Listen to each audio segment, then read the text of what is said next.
Assalamualaikum warahmatullahi wabarakatuh. Alhamdulillah pada hari ini kita bisa bertemu dalam keadaan sehat walafiat. Mudah-mudahan kalian juga semua dalam keadaan sehat dan juga senantiasa ada dalam lindungan Allah Subhanahu wa taala.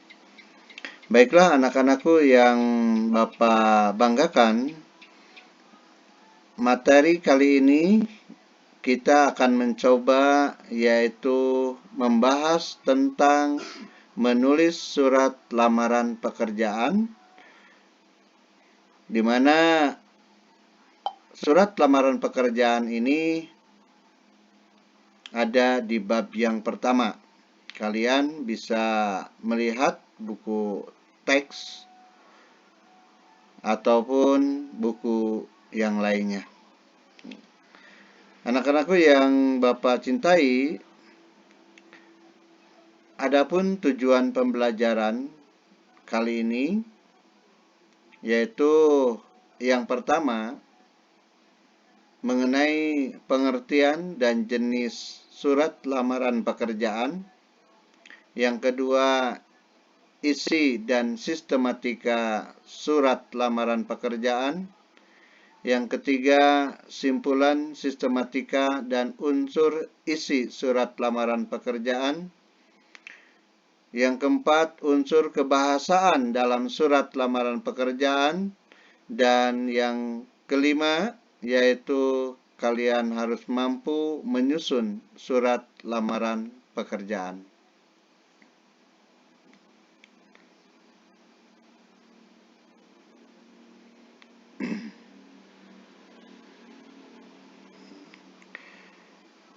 Apa itu surat lamaran pekerjaan? Dan apa pula fungsi dari surat lamaran pekerjaan?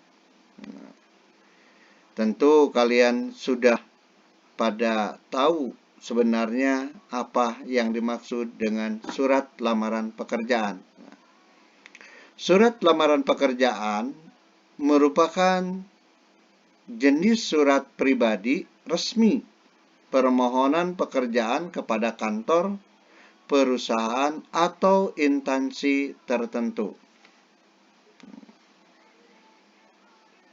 Sementara fungsi dari surat lamaran pekerjaan itu sendiri yaitu yang pertama sebagai tanda bukti tertulis pengajuan surat permohonan pekerjaan.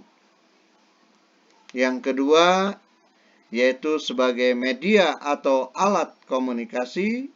Kemudian yang ketiga sebagai bahan pertimbangan penerimaan pekerjaan. Nah, itu merupakan pengertian dan fungsi dari surat lamaran pekerjaan itu sendiri. Yang berikutnya, bahwa menurut jenisnya, itu ada dua surat lamaran pekerjaan itu. Yang pertama, menurut jenis pembuatannya. Yang kedua, berdasarkan sumber informasi lowongan pekerjaan. Menurut jenis pembuatannya, surat lamaran pekerjaan terbagi dua.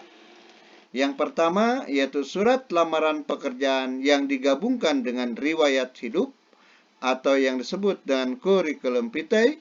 Kedua, surat lamaran pekerjaan yang dipisahkan dengan kurikulum vitae.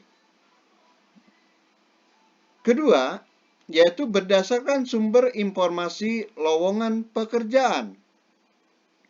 Kalian dapat memperoleh informasi lowongan pekerjaan yang pertama yaitu melalui atau berdasarkan iklan di media cetak. Jadi surat lamaran pekerjaan berdasarkan iklan di media cetak. Yang tentunya apabila kalian membaca surat kabar, itu ada iklan lowongan pekerjaan. Nah, itu kalian bisa memperolehnya dari sana.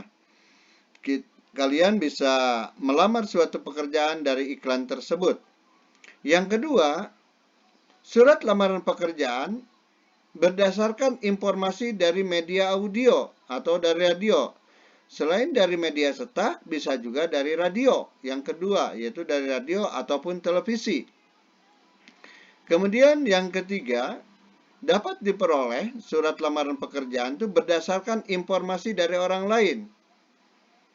Ya, ada mungkin dari informasi dari saudara atau dari yang lainnya. Kemudian yang terakhir yaitu surat lamaran pekerjaan berdasarkan inisiatif sendiri. Kalian bisa menulis surat lamaran berdasarkan inisiatif sendiri. Jadi sekali lagi bahwa menurut jenisnya, bahwa surat lamaran pekerjaan itu ada dua. Yang pertama, surat lamaran pekerjaan yang digabungkan dengan riwayat hidup atau yang disebut dengan kurikulum vitae. Yang kedua, surat lamaran pekerjaan yang dipisahkan dengan riwayat hidup atau yang disebut dengan kurikulum vitae. Kemudian berdasarkan sumber informasi lowongan pekerjaan, bahwa surat lamaran pekerjaan berdasarkan iklan di media cetak, surat lamaran pekerjaan berdasarkan informasi dari audio, seperti radio ataupun televisi, surat lamaran pekerjaan berdasarkan informasi dari orang lain, dan juga surat lamaran yang dibuat berdasarkan inisiatif sendiri.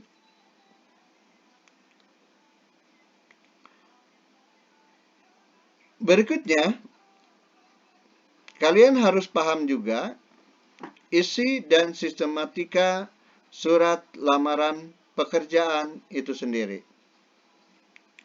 Isi surat lamaran pekerjaan itu meliputi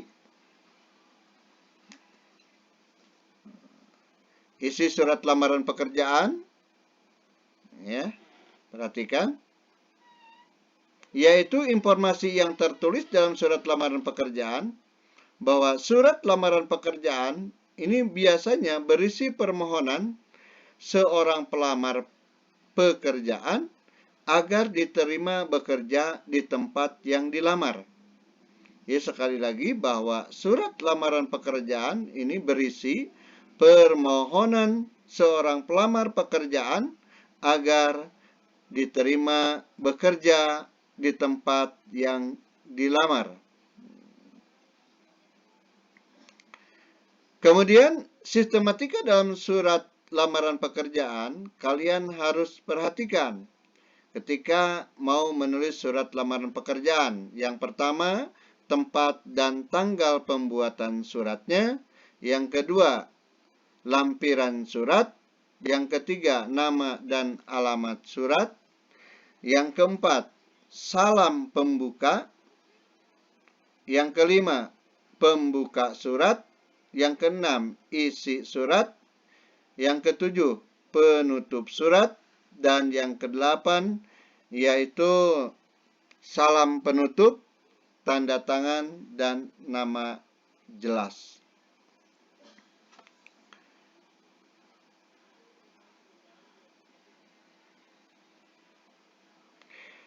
Yang berikutnya, aspek-aspek penting yang harus ada dalam surat lamaran pekerjaan terdiri atas pernyataan umum atau tesis dan argumentasi.